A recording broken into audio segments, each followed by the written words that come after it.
E nós estamos falando um pouquinho sobre o que nós, como liderança desse ministério, gostaríamos que a igreja soubesse e vivesse. Então, nós começamos falando um pouquinho do que é ser igreja. Né? Que a igreja não é um lugar que você vai, mas é uma comunidade que você vive. A igreja é um corpo vivo. A igreja é orgânica, e nós precisamos viver igreja, e não somente ir na igreja. O ir na igreja faz parte do ser igreja. E aí, na segunda semana, que foi semana passada, nós falamos um pouquinho que nós cremos que o Evangelho é o centro da igreja, porque o Evangelho fala da obra consumada de Jesus Cristo. E quando nós lemos a Bíblia, ou enxergamos a fé cristã através daquilo que Jesus fez na cruz, muda toda a nossa perspectiva a respeito disso, a partir até de um novo nascimento, que é aquilo que acontece quando nós cremos, que nós somos justificados em Cristo. E caminhando depois disso, é onde nós estamos hoje, que é um pouquinho como seria esse termômetro de medirmos a nossa espiritualidade. Como que você mede o tanto que você tem crescido no Senhor? Como você mede, qual que seria o termômetro para poder medir a espiritualidade da igreja? E é interessante que hoje em dia a sociedade ela está com muito mais ênfase em resultados, ela está com ênfase em habilidades, em carismas, né, em dons que nós temos, e muito menos daquilo que existia antes, que era o quê? Caráter, reflexão e profundidade. Ou seja, nós somos rasos. E nessa situação toda desse raso que nós temos, é como se fosse um ribeiro que faz muito barulho, mas ele não tem profundidade. É completamente diferente de um rio calmo e profundo, que não faz barulho, mas ele tem profundidade, ele consegue chegar muito mais longe, ele tem muito mais vida do que aquele riacho. E nós entendemos que a fé cristã ela é medida dessa forma. Porque nós temos que tomar cuidado para que os dons e os prodígios, para que aquilo que é feito pelo nosso exterior, seja maior do que aquilo que está no nosso interior. Se nós olharmos, por exemplo, para a igreja de Corinto, né, que é uma igreja que ficava numa região litorânea, como se fosse uma Nova York hoje, uma parte litorânea assim, o Rio de Janeiro, há uns anos atrás, não sei. Mas era um lugar que passavam muitas culturas, falavam que tinham mais deuses do que pessoas em Corinto. E Corinto tinha um problema muito grande, que não era um problema de dons, era um problema de caráter. Se você lê as epístolas de Paulo à igreja de Corinto, 1ª e 2ª Coríntios, você vai ver que o problema não são os dons espirituais que acontecem e que fluem naquele lugar, mas a essência deles que não tinha sido transformada. Esse barulhinho aqui, toda hora que começa a pregar, gente, é impressionante. Então, o que eu vejo? Que nós temos que tomar cuidado, porque a gente pode tentar viver algo no nosso exterior, mas sem ter uma mudança no interior. Nós podemos, às vezes, vivermos uma vida evangélica sem termos nascido de novo, sem sermos transformados pelo próprio Evangelho. E essa é a preocupação de Paulo aos Gálatas aqui. Ele está falando com a igreja da Galácia, né, que nós falamos na semana passada em cima de Gálatas 2, e hoje vamos falar em Gálatas 5, se você quiser abrir sua Bíblia aí. O tom dessa carta é que chegaram alguns judeus no meio de uma igreja gentílica, né, de pessoas que não eram judeus de nascença, e começaram a falar assim, olha, além de crer em Jesus, vocês precisam de guardar a lei. Além de crer em Jesus, vocês precisam de ser circuncidados. Ou seja, a obra de Jesus não é o suficiente, precisamos de acrescentar coisas a ela. Precisamos de guardar várias coisas que são da antiga aliança. E falava assim, olha, você nem nasceu israelita, mas você tem que ser assim também. E eles conseguiram convencer Pedro, aquele que caminhou com Jesus, a ser assim. Ele já tinha parado com isso e ele volta a fazer isso. Então nós vemos que a gente tem esse coração, essa tendência, o nosso coração ele quer sempre se guardar debaixo de uma legalidade, debaixo de algo que eu faço e eu sou aceito, e muito menos na obra consumada de Jesus, naquilo que ele é por mim. Nós temos essa tendência de criarmos ídolos para nós mesmos. E nós temos que tomar cuidado com isso. E Paulo vai falando isso maravilhosamente. Não sei se você já leu essa epístola, mas no capítulo 1 ele começa falando um pouquinho que ele recebeu aquilo de Deus e não foi dos homens. E depois ele começa a falar exatamente dessa situação da circuncisão e que a resposta é o Evangelho, a justificação em Cristo. Ele fala daqueles que são nascidos da lei, que são os filhos de Agar, e aqueles que são nascidos do Espírito, né? E que são os filhos de Sara, que ele vai trazer essa visão espiritual a respeito ali do que aconteceu na vida de Abraão. E ele começa a falar, olha, aqueles que são nascidos da lei têm que cumprir a lei, mas aqueles que não são. Aqueles que são nascidos de Deus, aqueles que são enxertados na videira, aqueles que nasceram de novo, que não vêm de um berço ou de uma barriga israelita, esses também, a bênção de Abraão, a bênção de Deus para Abraão, a bênção de Deus para Israel, ela está estendida a todos os povos. E vocês têm promessas sobre as suas vidas e vocês são chamados filhos de Deus. E aí ele fala assim, olha, beleza. Só que tem uma coisa acontecendo aqui que nós precisamos agora entender como que a gente vai viver. Ele explica isso tudo, passa por isso tudo e chega aqui no capítulo 5, que ele vai falar assim, cara, mas como é que é essa liberdade? E o que deve produzir essa liberdade para que depois você consiga viver o exterior, daquilo que acontece lá fora? E é onde nós vamos ler Gálatas 5, 16 a 26. Verso 16, por isso digo, vivam pelo Espírito e de modo nenhum satisfarão os desejos da carne.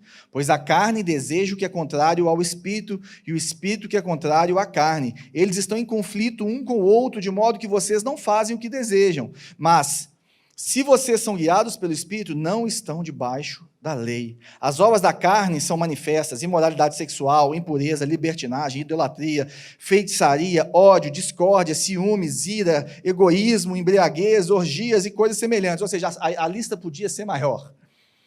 Eu os advirto como antes os adverti: aqueles que praticam essas coisas não herdarão o reino de Deus. Mas o fruto do Espírito é amor, alegria, paz, paciência, amabilidade, bondade, fidelidade, mansidão e domínio próprio. Contra essas coisas não há lei. Os que pertencem a Cristo crucificaram a carne com as suas paixões e os seus desejos. Se vivemos pelo Espírito, andemos também pelo Espírito. Não sejamos presunçosos, provocando uns aos outros e tendo inveja uns dos outros.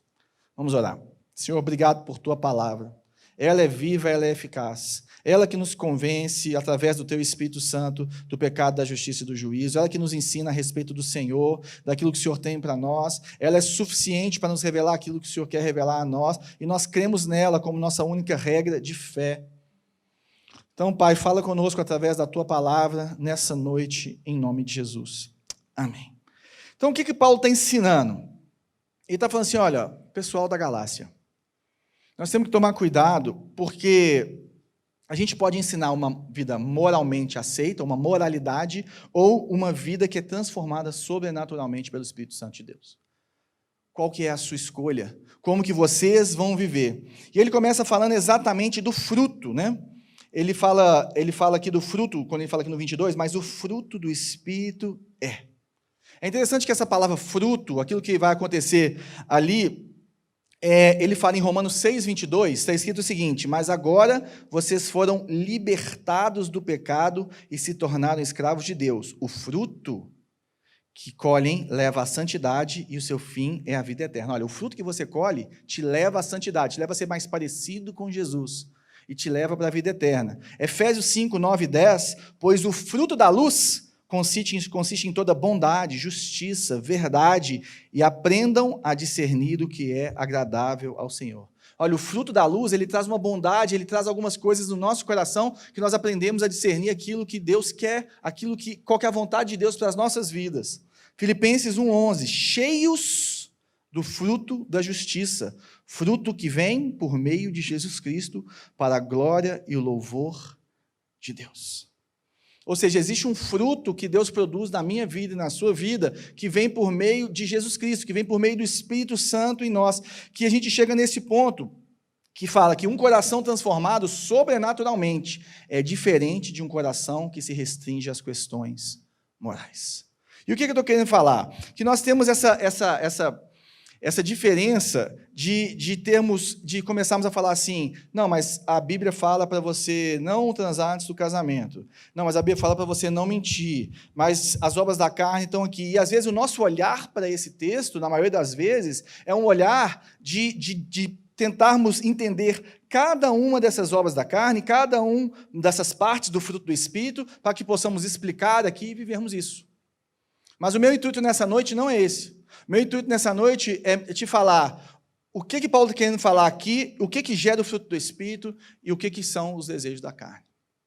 Entendendo isso, o fruto do Espírito pode brotar na minha e na sua vida.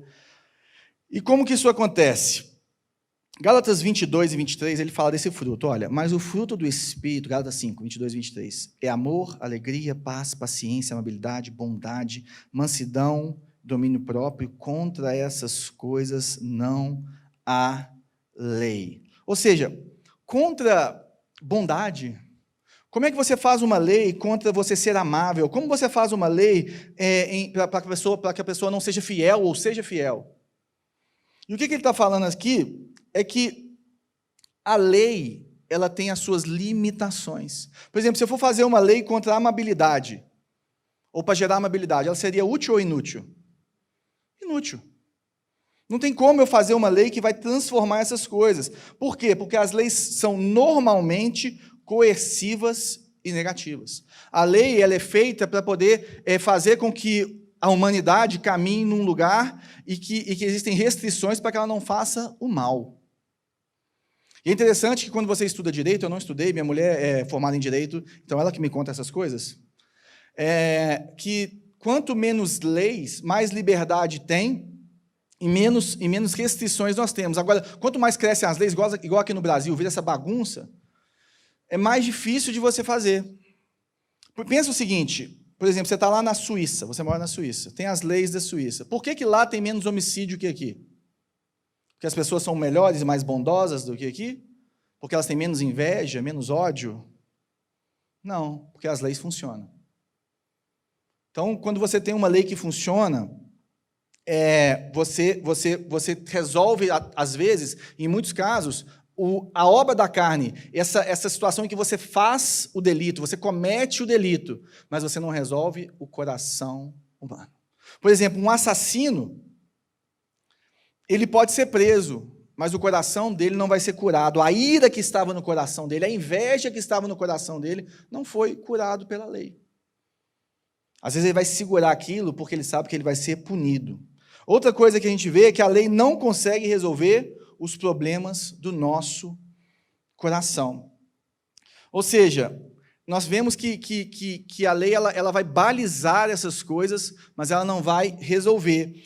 João Calvino, a respeito desse termo desejos da carne, no comentário dele de Gálatas, ele escreveu o seguinte: o termo carne denota a natureza do homem, pois a aplicação limitada da palavra carne, que os sofistas aplicavam somente aos sentimentos mais vis, é refutada por muitas passagens. O que ele está falando aqui é que muitas vezes ele fala que carne são apenas alguns sentimentos que o ser humano tem, ou também que carne é o seu corpo físico. Porque quando nós pensamos em carne, nós pensamos o seguinte: olha, esse corpo físico é a carne, e o meu espírito aqui dentro. Só que nós esquecemos que, por exemplo, 1 Coríntios no capítulo 6 nos ensina a vivermos santos na nossa carne, que o que você faz na sua carne importa para Deus, na carne no sentido do seu corpo. Então, o que ele está falando aqui é que não é isso. Tim Keller ele vai explicar isso aqui da seguinte forma: carne, que traduz o termo grego, né, porque o Novo Testamento é basicamente todo escrito no grego koiné.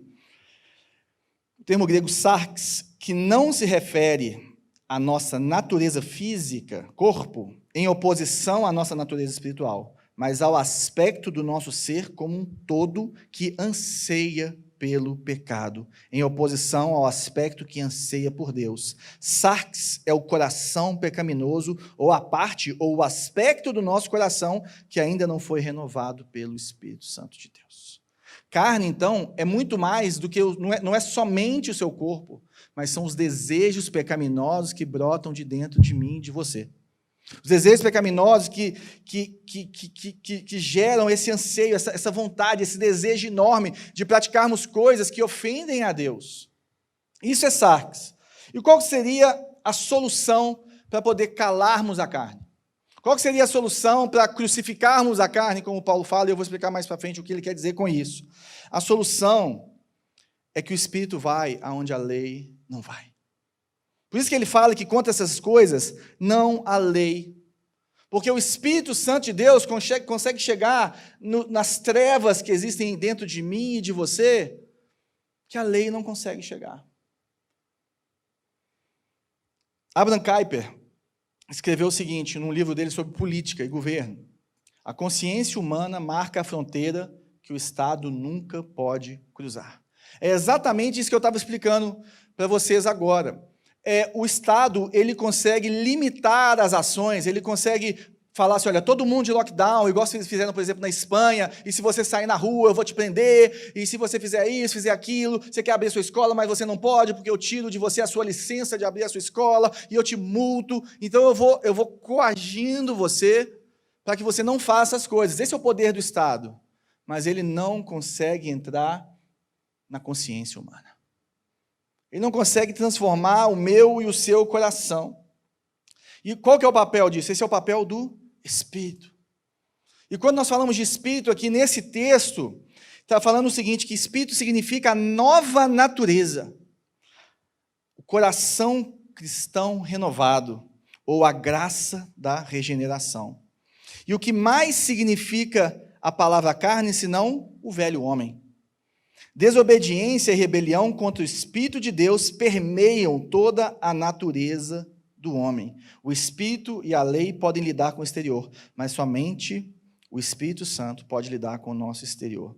Então é interessante que o Espírito Santo ele vem para nos transformar. Nós fizemos um acampamento, eu falei isso aqui de manhã, que chamava Andando de Branco, com os meninos há muitos anos atrás. A Luli, que está ali, ainda era uma criança, nem podia ir no acampamento ainda. E o Andando de Branco trabalhava esse negócio de você continuar com as suas vestes limpas no Senhor. E nós falamos a respeito do rei louco. Quem era o rei louco? O velho homem que habita dentro de mim e de você. E qual que era o problema do rei louco? O rei louco está preso. O rei louco está preso e alguém tem a chave da cela dele. O problema é que quem tem a chave da cela dele é você. Quem tem a chave para poder liberar o velho homem que existe em você é você mesmo. Então, se você decidir dar a louca, né, você vai pegar e deixar o velho homem sair e carnalizar tudo à sua volta. Aí depois vai ter que catar os cacos do que aconteceu. E mesmo assim, o Espírito Santo de Deus, ele geme com gemidos inexprimíveis a respeito de você e te traz a sua consciência que você precisa de mudar, que aquilo não foi certo, e tenta te segurar, e você começa a ter aquela dor na barriga, aquele negócio. É impressionante como o Espírito de Deus vai nos segurando. Tem um ditado em inglês que fala assim, ó, nenhum homem é herói do seu criado. O que esse ditado quer dizer? Existiam grandes homens que tinham seus vários criados. Por exemplo, alguém que era um grande político, ou um grande guerreiro, ou o que fosse. E essas pessoas elas eram adoradas pelos seus feitos, pelos seus dons, pelos seus carismas, por aquilo que eles faziam. E esse ditado fala o seguinte, olha, mas quem conhece profundamente essas pessoas, o criado, a família, eles sabem quem ele realmente é. Eles sabem o que ele sacrifica para poder ser esse homem ou essa mulher que ela é, e que muitas vezes não tem nada a ver com aquilo que Deus quer que a gente faça. Muitas vezes nós olhamos para grandes empresários e falamos assim, nossa, que homem maravilhoso. Olha para a família dele. Pergunta para a mulher dele se ela queria aquele tanto de dinheiro ou queria o marido mais algumas horas em casa durante a semana. Pergunta para os filhos dele se eles queriam aquilo tudo ou queriam simplesmente o pai nadando com eles na piscina, pelo menos um sábado por mês. Nenhum homem é herói do seu criado, mostra exatamente que na intimidade as pessoas demonstram as suas concupiscências, os seus desejos carnais, que é o que Paulo está falando aqui. Em 1 Coríntios, no capítulo 13, você pode deixar Gálatas marcado aí, volta um pouquinho, Coríntios está logo atrás. É o capítulo do amor, que está entre dois capítulos que falam de dons espirituais, que falam que a igreja é um corpo formada por vários dons, por várias pessoas, é lindo e maravilhoso. O capítulo 14 talvez seja um dos capítulos que fala mais sobre esses dons sobrenaturais, de orar em línguas, de profecia e tudo mais. Mas no meio deles tem o capítulo 13. E o capítulo 13 fala que se você ler ele corretamente, você vai ver que ele está falando o seguinte, olha, se você não tiver uma vida transformada sobrenaturalmente, nada importa o que você faça. 13:1. Ainda que eu fale as línguas dos homens e dos anjos, se não tiver amor, serei como um sino que ressoa ou como um prato que retine. Ainda que eu tenha o dom de profecia e saiba todos os mistérios e todo o conhecimento e tenha uma fé capaz de mover montanhas, se não tiver amor, nada serei. Ainda que eu dê aos pobres tudo o que possuo e entregue o meu corpo para ser queimado, se não tiver amor, nada disso valerá. Olha que interessante, você pode ensinar a Bíblia, o que ele está falando aqui? Você pode ensinar a Bíblia maravilhosamente, você pode dar tudo que você tem aos pobres, você pode morrer pela sua fé, pela sua religião, mas se isso é feito por motivo de cobiça, se isso é feito por motivos morais errados, ou de um coração que não foi transformado pelo Senhor, isso não vale nada.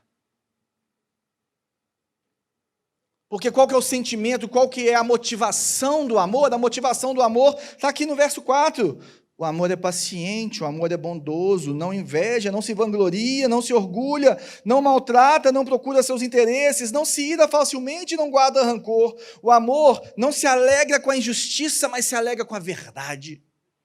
Tudo sofre, tudo crê, tudo espera, tudo suporta. O amor nunca perece. Mas as profecias desaparecerão, as línguas cessarão, o conhecimento passará, pois em parte conhecemos e em parte profetizamos. Quando, porém, vier o que é perfeito, o que é imperfeito desaparecerá.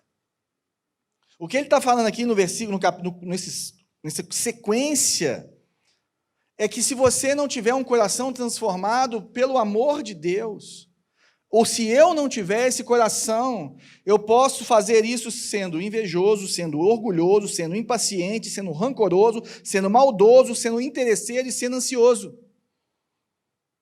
E Deus está falando assim, olha, isso para mim não adianta. Não adianta. Por quê? Por quê?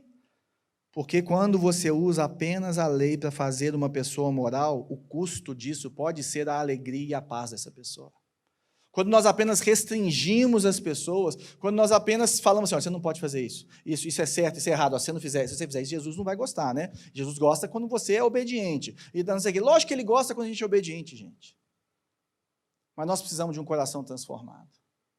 Porque senão nós vamos começar a praticar as coisas de Deus sem alegria, sem paz, com motivação errada. E uma hora, essa bomba vai estourar.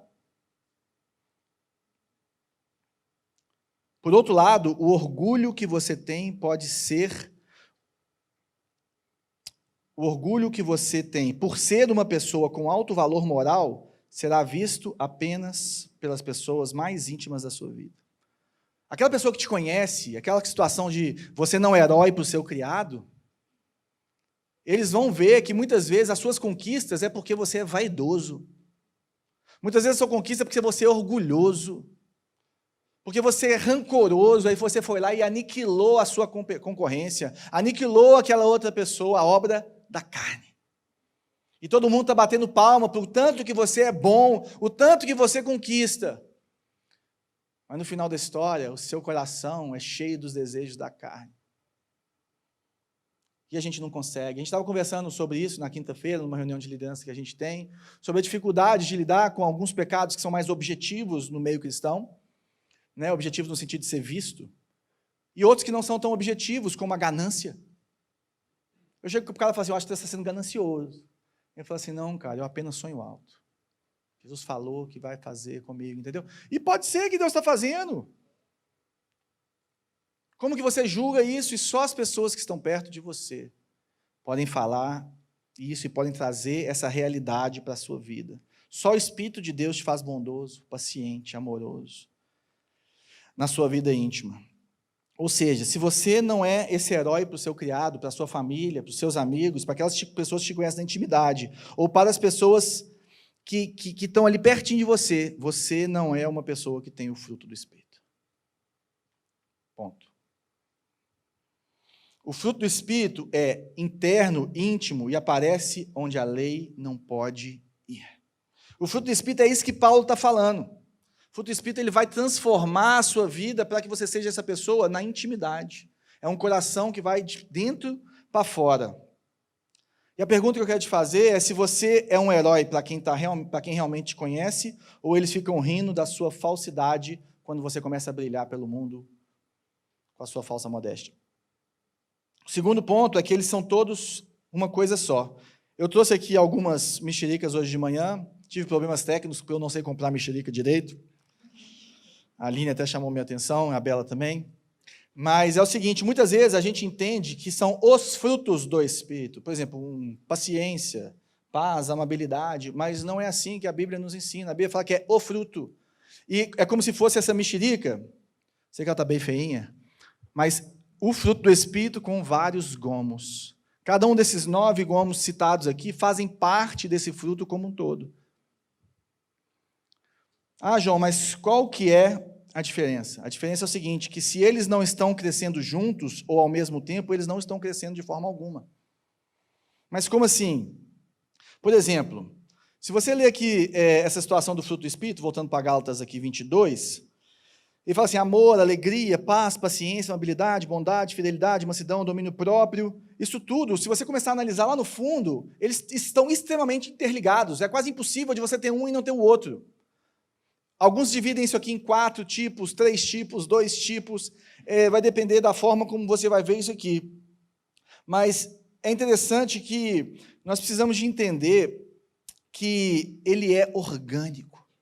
Quando ele fala do fruto, ele fala de algo que começa a crescer dentro de você e que você precisa ter paciência, porque ele vai crescendo e vai ficando mais complexo. É por isso que nós não precisamos de ficar medindo, por exemplo, a minha espiritualidade com a espiritualidade do Igor, com a do Juninho, com a da Bela, com a do Ismael ali. Por quê? Porque cada um de nós vem de um buraco, meu querido.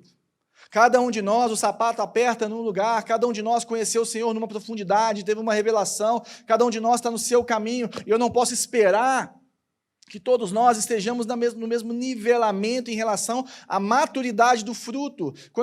Se todo mundo aqui, se a gente conseguisse ver o coração de cada um aqui em relação ao fruto do Espírito, nós veríamos árvores que às vezes nem começaram a frutificar, outras que estão morrendo, outras que precisam de ser podadas, outras que estão frutificando, outras que estão começando a crescer. Cada um está no seu momento, ou seja, o fruto do Espírito, ele vai crescendo, ele é orgânico, é algo que Deus faz em você, é a vida de Deus em você.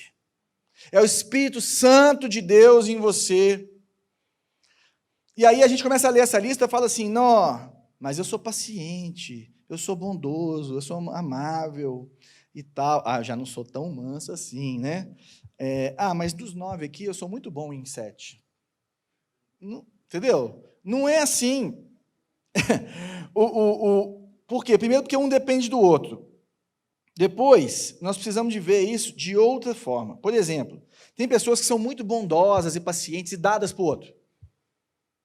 Então, você sabe aquela pessoa que é muito amável, que todo mundo ama, super bacana e tal. Às vezes, isso aí é uma coisa da graça comum de Deus derramada sobre a vida dela, que tem a ver com a personalidade dela.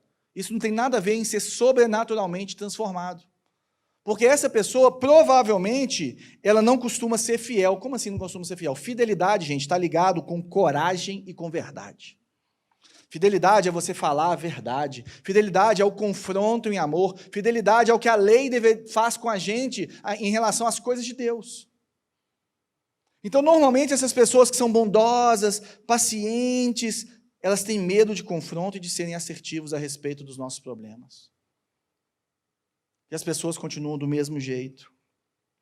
Agora, se a sua bondade vem de um coração transformado, você não vai ter insegurança da aceitação do outro quando você precisar confrontar ele em amor. Mas, se não vem disso, muitas vezes, isso demonstra que você é covarde ou que você tem muita necessidade de aceitação. Isso não é fruto do Espírito. Agora, por outro lado, nós temos aquelas pessoas que falam mesmo, né? Aquela pessoa que é mega confrontadora, que fala o que quer e que não deixa passar, tipo assim, nem um mosquito na frente dela fazendo barulho, que ela já fala assim, você está fazendo barulho demais, seu mosquito, você podia ficar mais baixo, aí eu estou vendo aqui meu Netflix. Sabe por que ela tem fidelidade, mas ela não tem paciência? Ela tem coragem, mas ela não tem longanimidade, ela não tem amor. E o que ela faz é apontar o nosso erro, mas não resolve o nosso erro, porque não existe também o acolhimento.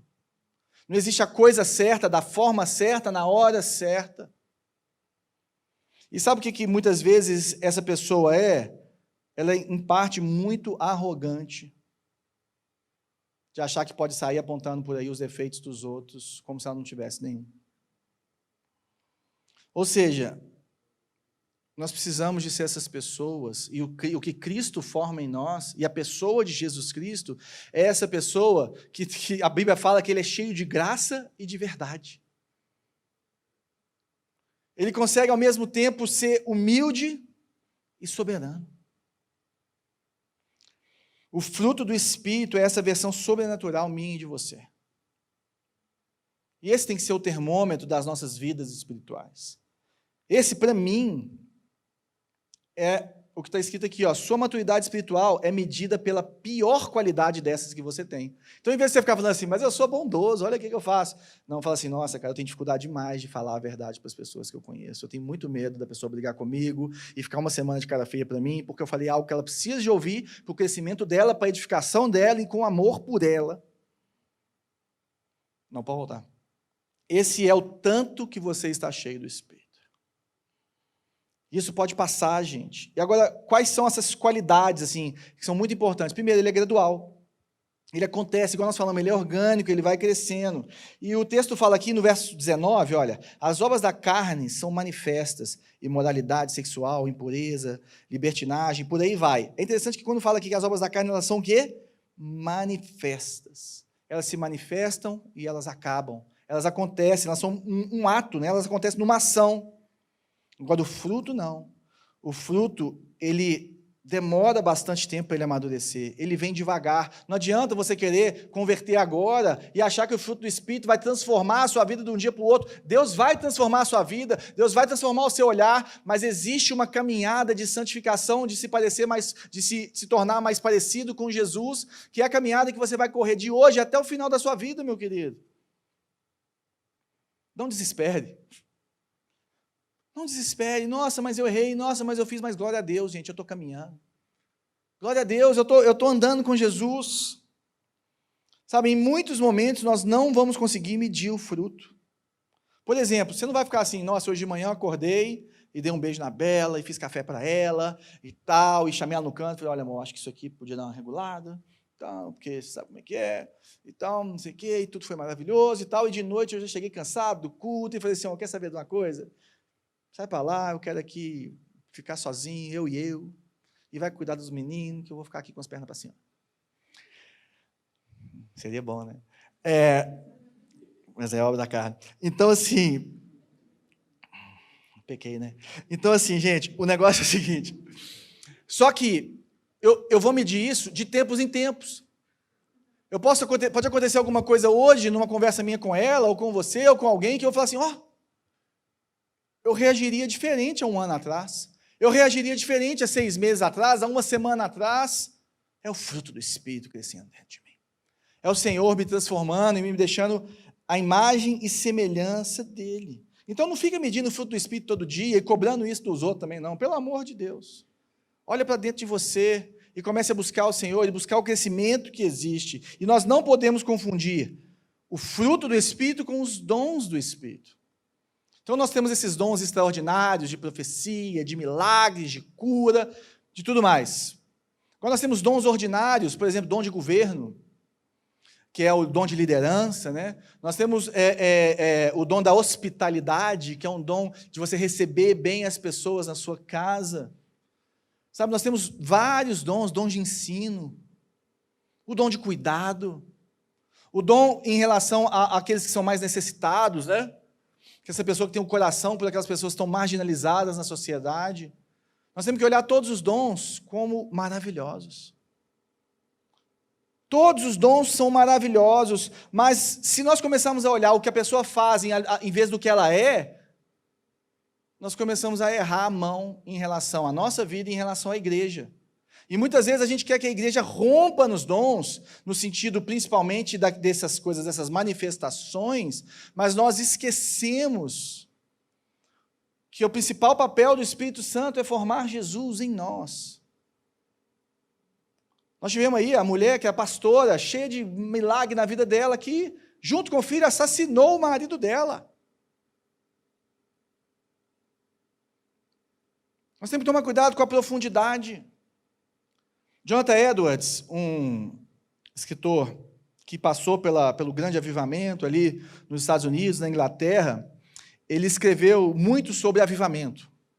Ele viveu coisas maravilhosas. E o que ele fala é que avivamento não é simplesmente a manifestação da igreja de uma forma sobrenatural, no sentido só de cura, de libertação, não. A principal coisa que acontece no avivamento é quando os crentes nominais começam a ser fervorosos por Deus. A principal coisa que acontece no avivamento é quando as pessoas que não conhecem a Deus, que resistem ao evangelho, começam a se converter e se prostram diante de Jesus Cristo, e começa a transformar a vida, e começa a transformar a sociedade.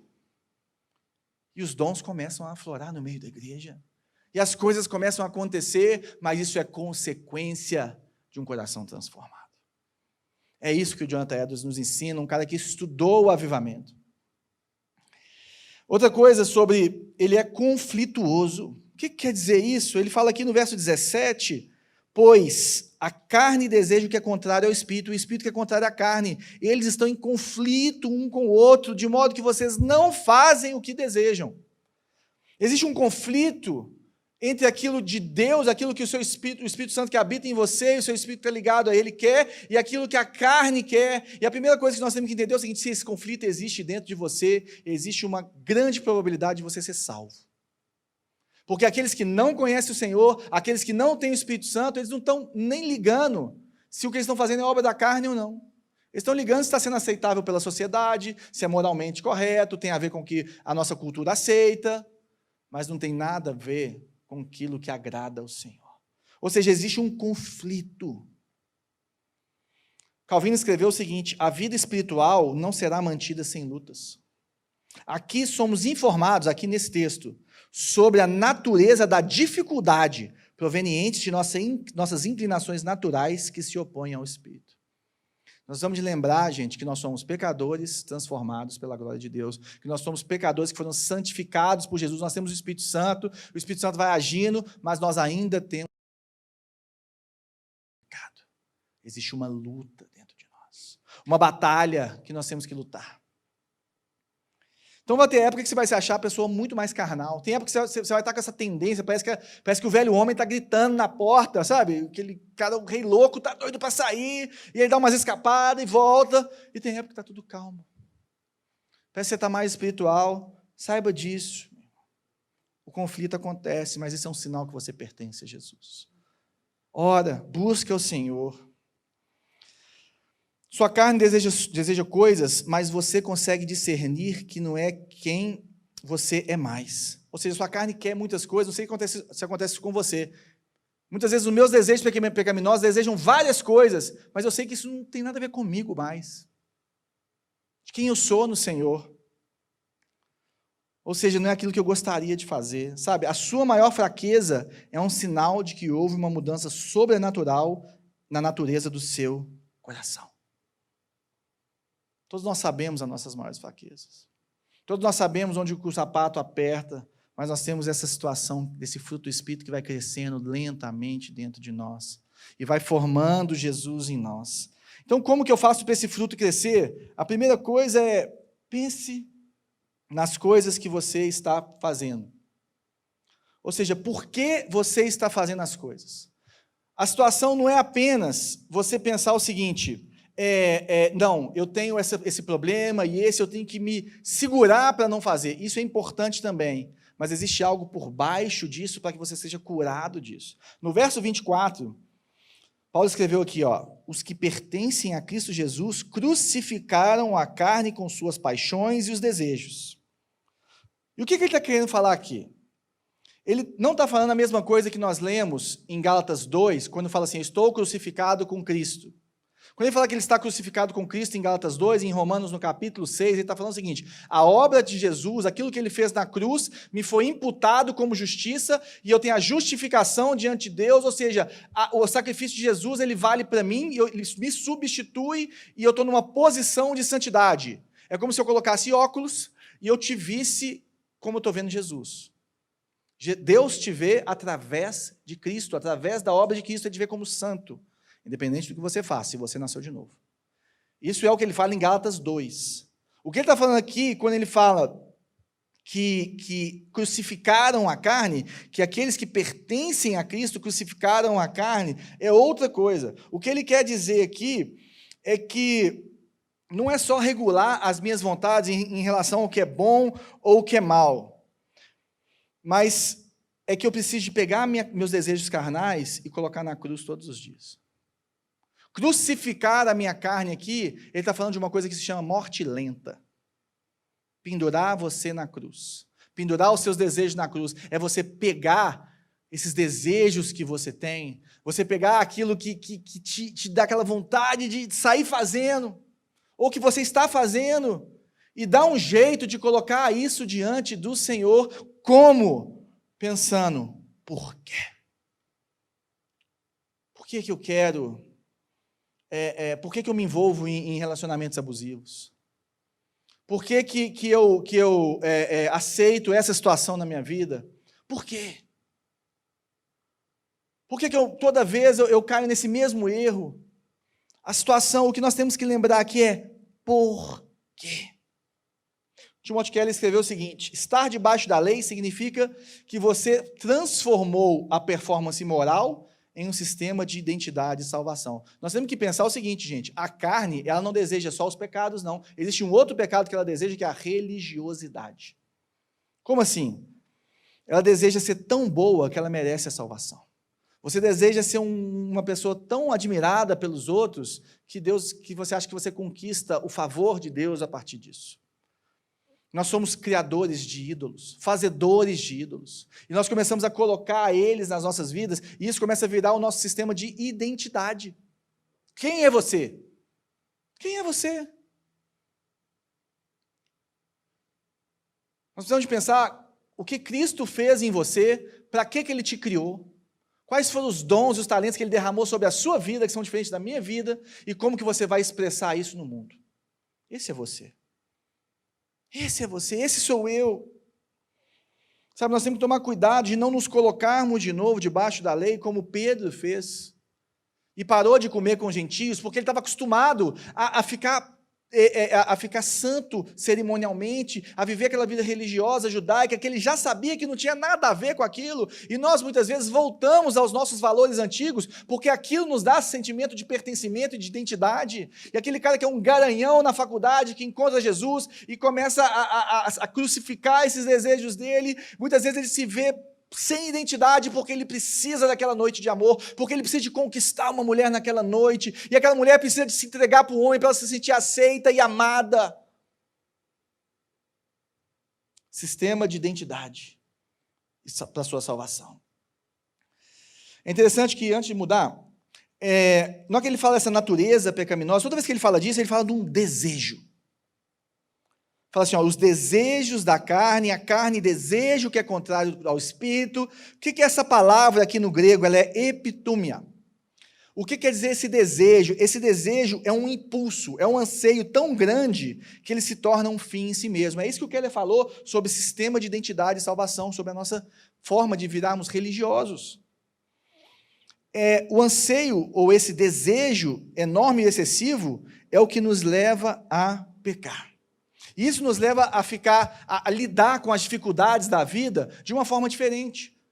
Quando eu entendo quem eu sou em Cristo, e que eu tenho essa minha natureza caída, e que eu vou errar às vezes, que eu não quero errar, eu quero acertar, eu quero agradar a Jesus, eu quero viver para os outros, eu quero fazer isso, mas eu vou errar. Quando eu sou criticado por uma coisa, eu tenho duas coisas: ou eu vou ficar mal, e não é possível que alguém que te critique você não fique pelo menos reflexivo. Ou isso pode acabar com a minha vida. Eu posso me sentir a pior pessoa do mundo porque eu preciso da aceitação do outro. Eu preciso do ok do outro. Se você ficar acabado e fica sem chão, e você se sente a pior pessoa do mundo, por exemplo, com críticas, quer dizer que você também está assim, não, pode voltar. Esse sistema de identidade e de salvação, através da sua performance moral, essa nossa religiosidade está formada no seu coração. Não tem problema de você se sentir mal, porque nós queremos que as pessoas gostem da gente. Mas Jesus não tinha isso não, meu querido. Jesus, o povo falava dele e tal, não sei o quê, e ele não deixava de ser amor. Ele não deixava de ser perfeito. Qual que é o lugar da crítica, por exemplo, ou dessas outras coisas na sua vida? Isso vai depender do tanto que o seu coração está sendo transformado pelo Espírito Santo de Deus. O tanto que você sabe que você é aceito por Deus. Se tentamos crucificar essa nossa natureza pensando, eu não posso ficar assim, eu sou um cristão que tenho que ter fé. Olha, se você tiver fé, você não vai ser assim. Isso é lei. Se você tiver, se você fizer, isso é lei. Agora, por exemplo, se você perguntar para você mesmo, por que eu estou ficando tão mal assim? Por quê? Sabe, se você começa a olhar assim, olha, o que está me levando a colocar as coisas e as pessoas em algo que só Jesus pode fazer por mim? Por quê? Ou seja, como que eu devo crucificar a minha carne? Pensando por quê? Romanos 1,16, que a gente leu na semana passada, está escrito o seguinte: não me envergonhe do evangelho, porque é poder de Deus para a salvação de todo aquele que crê, primeiro o judeu, depois o grego. Imagina, da mesma forma que você pode escrever dessa forma, desse jeito, um religioso poderia falar: não satisfaça os desejos da carne, crucifique a carne e então viverá pelo Espírito. Eu não me envergonho do evangelho, porque ele é poder de Deus para a minha salvação. Porque ele me transforma, porque Jesus me transforma, e nele eu vou conseguir vencer. Ou seja, como que eu vou crucificar a minha natureza pecaminosa? Eu vou pensar, por quê? Uma outra forma de crescer no fruto do Espírito é você se alegrar para que você possa se arrepender. O que quer dizer isso? A primeira coisa que eu tenho que fazer é, em vez de ficar tentando não satisfazer os desejos da carne, e me mutilando, e me travando todo, e tal, isso acontece, a gente consegue, mas é muito difícil. Como que eu posso ser transformado sobrenaturalmente pelo Senhor? Sabe como? Quando você entende que você é dele, que você é posse dele, que você é amado por ele. Se você entender isso, crucificar os seus desejos carnais, você vai crucificá-los com alegria. Se você falar assim, cara, Jesus é muito melhor do que isso que eu estou querendo. Jesus é muito maior do que esses meus desejos. Sabe o que é isso? Isso é intimidade. E não atacar a natureza carnal com medo. Fala assim, não, você tem que se valorizar para você sair dessa. Se você se valorizar, você vai parar de ter esse tipo de relacionamento. Se você entender, gente, isso é muito bom, isso acontece, mas isso muitas vezes não transforma o nosso coração. O que transforma o nosso coração é a melhor forma de atacar ou de ferir essa natureza da carne, é assim, olha, eu preciso parar com isso, porque eu tenho um Deus que me ama. Eu preciso de parar com isso, porque eu tenho um Deus que me aceitou como eu sou, que está me transformando, que nunca vai me rejeitar. E a terceira coisa, olhe para Jesus quando quiser fazer outra coisa. Ele fala aqui no verso 17, desse conflito que existe, que a gente já leu. E a carne, ela tenta nos seduzir, mas por outro lado, o Espírito Santo de Deus também tem desejos e anseios. O Espírito Santo de Deus, em João 16, nos ensina que ele vai nos ensinar de tudo aquilo que é bom, tudo aquilo que o Deus quer, ele vai formar em nós, o Espírito Santo de Deus ele vai formar Cristo em nós. Lá está escrito o seguinte, olha, mas quando o Espírito da verdade vier, que é Jesus falando, ele os guiará a toda a verdade, não falará de si mesmo, falará apenas o que ouvir, e lhes anunciará o que está por vir. Ele me glorificará, porque receberá do que é meu e o tornará conhecido a vocês. O Espírito Santo deseja glorificar a Deus e nos mostrar os desejos de Deus. Ele anseia por Jesus. Ele fala da beleza e da grandeza de Jesus para mim e para você através dos nossos corações. Quando nós lemos aqui o fruto do Espírito, nós vamos ver que o fruto do Espírito é a personificação da pessoa de Jesus. É realmente formando Jesus em mim e em você. Ou seja, você é tão amoroso quanto você viu que Deus é amoroso. Você vai se doar o tanto que o Espírito Santo te ensinou, que Jesus se doou por você. Porque nós somos transformados, quanto mais próximos e conhecidos dele, nós somos mais transformados. Nós vamos falar o seguinte, esse é o amor que eu quero, esse é o perdão que eu quero, essa é a fidelidade que eu quero, essa é a coroa da vida que eu quero. Ou seja, quando você estiver tentado, meu querido, olhe para Jesus. Olhe para Jesus antes de fazer qualquer coisa.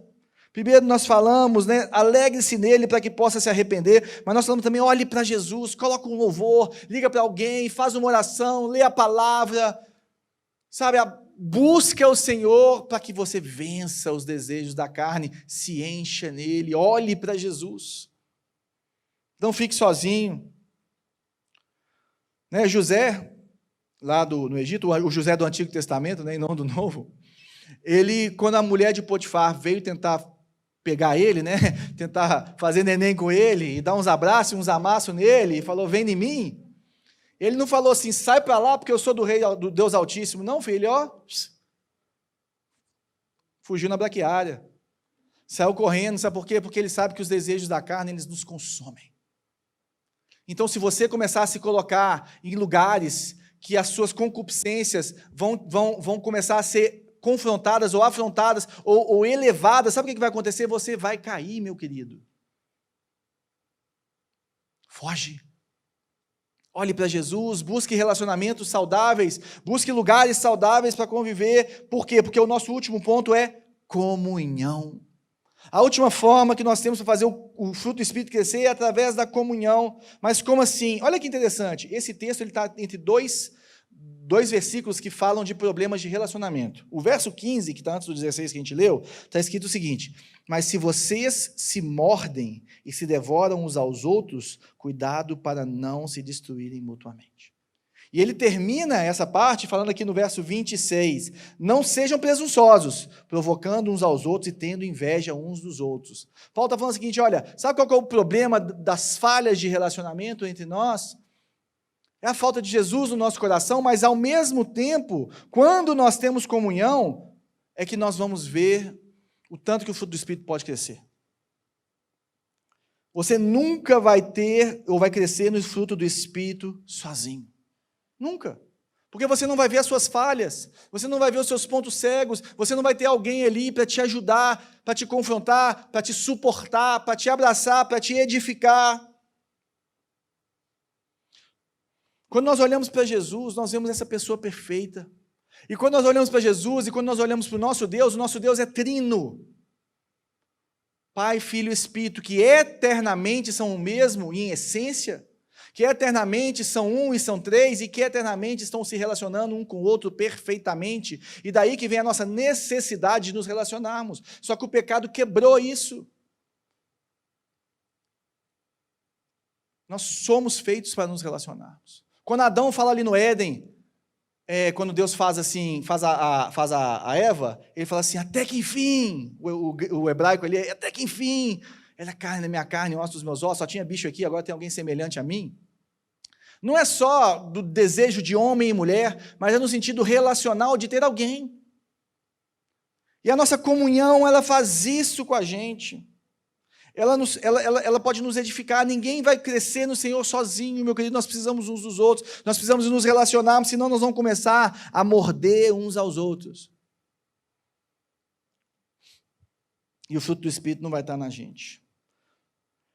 Porque só Jesus, e Jesus em nós, que combina majestade e glórias infinitas com profunda humildade e docilidade. Justiça infinita com graça sem limites, soberania absoluta e domínio absoluto com submissão e obediência perfeita ao Pai. Ele é autossuficiente e transcendente, mas ele é totalmente confiante e dependente do Pai.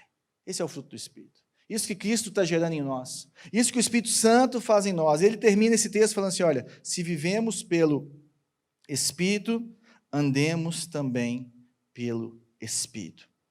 Sabe o que quer dizer? Quando ele fala vivemos, quer dizer que você tem vida em você, o Espírito Santo habita em você, ele se refere a esse poder interior que se chama Espírito Santo dentro de você, que é o selo da nossa salvação, que nos transforma. Agora ele fala assim, olha, da mesma forma que você tem, você precisa de andar. E o andar é realmente essa ação exterior, né? Que ele está falando o seguinte, as obras são a evidência de uma vida espiritualmente saudável. As obras são a evidência de uma pessoa que está caminhando no Senhor. A gente chama isso também de perseverança dos santos. De continuar caminhando, de continuar persistindo. Ou seja, as boas obras que foram preparadas para nós de antemão pelo Senhor, elas são a evidência de um coração transformado, de alguém que é cheio do Espírito Santo e que vai se doar pelo outro porque foi amado por Jesus. E eu queria terminar aqui lendo os dois últimos parágrafos do comentário do Tim Keller sobre esse Gálatas 5, que é maravilhoso, que resume muito bem isso tudo que a gente conversou. Se o Espírito de Deus vive em nós, ele deve governar as nossas ações. Trata-se de um processo positivo, não do simples abrir mão das coisas, de um processo ativo que nós fazemos, escolhemos fazer, e de algo mais do que simples obediência, embora não seja menos do que simples obediência. O Espírito é uma pessoa viva, que glorifica e enaltece a obra de Jesus. Uma obediência que encontremos especificamente as falsas crenças particulares da nossa carne. Uma vez que encontremos especificamente as falsas crenças da nossa carne, que geram esses super desejos de pecar, devemos substituí-las por Cristo. E como que nós vamos substituí-las por Cristo? Esse não é apenas um exercício intelectual. Devemos cultuar a Cristo com a ajuda do Espírito Santo e dos nossos irmãos, adorando até o nosso coração considerá-lo mais belo do que o objetivo que sentimos e que tínhamos que alcançar. Fazendo isso, decretaremos a morte da nossa velha natureza carnal, abrindo espaço para o fruto do Espírito se desenvolver e descobriremos esse desenvolvimento do fruto, transformando-nos mais e mais nas pessoas que ansiamos ser e que Deus quer e deseja que sejamos. E a pergunta que eu quero deixar para você nessa noite e para mim: como você pregará a si mesmo o evangelho da graça e da aceitação com o intuito de destruir as obras da carne? Eu queria que você refletisse sobre isso durante essa semana. Queria que você pensasse nisso e conversasse com pessoas íntimas que te amam por quem você é, que você tem comunhão. E vocês conversassem sobre como que Deus tem transformado a sua vida, o que Ele tem feito, e como que nós podemos juntos crescermos naquilo que Deus quer que sejamos. Como que nós vamos fazer? Qual que é o caminho da graça? Como você vai encher o seu coração de Jesus, adorá-lo até o ponto que você vai achar Ele mais belo do que os seus anseios e os seus desejos pecaminosos, que você sabe que não deveria estar fazendo. Vamos orar? Senhor, muito obrigado por Tua palavra, por quem o Senhor é maravilhoso. Ensina o nosso coração a Te adorar, Pai. É somente pela graça mesmo, Senhor, que nós somos levados a Ti. Tua palavra nos ensina o que é o amor, em 1 João 3,16, e fala que o amor é que Jesus Cristo deu sua vida na cruz para que nós pudéssemos ser salvos, e por isso nós amamos uns aos outros. O amor de Cristo manifesto em nós nos leva a nos manifestarmos e amarmos uns aos outros, Senhor. Eu oro, Pai, para que nós aqui, para que essa igreja, Pai, seja uma igreja cheia do fruto do Espírito. Nós queremos dons, nós queremos manifestações, nós queremos isso tudo, mas isso tudo vindo de um coração transformado, de um caráter do Senhor, Pai. Que possamos ser essas famílias transformadas, Pai, essas pessoas transformadas, e que a luz do Senhor que brilha através de nós possa atrair milhares de pessoas para a Tua cruz, para o Teu reino, para a Tua vida, Senhor. Que o Senhor fale conosco nesses dias, para que nós possamos crescer no fruto do Espírito, em nome de Jesus. Amém.